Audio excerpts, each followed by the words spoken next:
Once upon a time, an angel and a demon fell in love. It did not end well. Thus begins Laini Taylor's new book, Daughter of Smoke and Bone, which comes out from Little Brown on September 27th. This is a book I've been hearing a ton of buzz around ever since at least BEA in May. Every review I've seen on Goodreads, Amazon, everywhere else have been basically all 5-star reviews, which got me really excited, not just because of the description, but because of everyone saying how great it was. But I was also a little bit leery because sometimes when you get your hopes up and all this hype surrounding anything, book, movie, music, when it gets to the point where you actually get to read or see it, it's a little bit of a letdown just because it's been built up so much. But I'm happy to say that all that hype was well warranted, and it exceeded my expectations when I read this book. I absolutely love it. I love the setting. It takes place in Prague, which is one of my favorite places in the world. It's this completely magical place. It feels like you're stepping into another time. It's untouched by a lot of modern aspects, and I love that about the city. It's very artistic, and there's this romanticism about it, and I think it's an impeccable setting for this book. I love the main character, Karu. She's an art student with blue hair, and she runs errands for her family. Basically, I won't tell you too much about that, but she's a great, strong, independent character. She's not afraid to be on her own. She can kick butt, take care of herself, which is, I think, a really refreshing thing in a YA heroine. The book deals with basically our ideas. It kind of turns our ideas of angels and demons on its side because it's not black or white, one or the other. One's good, one's bad. It's kind of the gray zone in between, and this war that's been going on between the two worlds for a millennia. So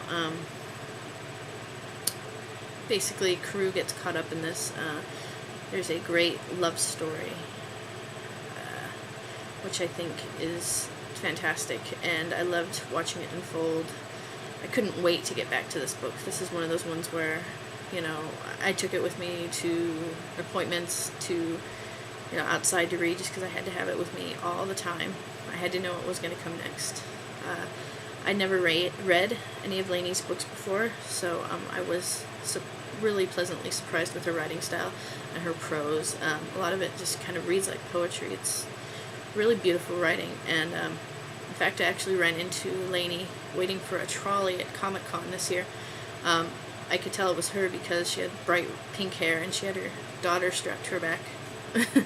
And I told her I was about to read her book, and I'm kind of glad I didn't read it before I met her. I might have fangirled a little bit on her if I had, and that might not have been pretty. But she's definitely an author. I'm going to want to go out and read all of her stuff now, but this is just a fantastic read. Something I wanted to savor, like one of those books where you can't wait to see what's going to happen next, but you don't want to keep going at the same time because you want to savor it. You don't want it to end. And it's quite a long book. It's 400 and some pages, but I really didn't want it to end. And this is part of a trilogy, so I can't wait for book 2, even though book 1 is just brand new. It's probably going to be another year, but I definitely think you should pick a copy of Daughter of Smoke and Bone up. I definitely give it 5 stars, or 5 books on the bookshelf. It's amazing, magical. The writing is just incredible. The characters are fantastic. The mythology is amazing. It's just one of those books I want to just gush about and tell everyone to go out and read this book, pick up this read. It's fantastic. I don't know. I mean, there's just so many great details she goes into. She builds this world that you're so immersed in, and I can't wait for book 2. So please go pick up this book. I think it's definitely one of my favorite books of the year so far, and it might end up being my favorite book of the year come December. We'll see, but it's definitely tops my list.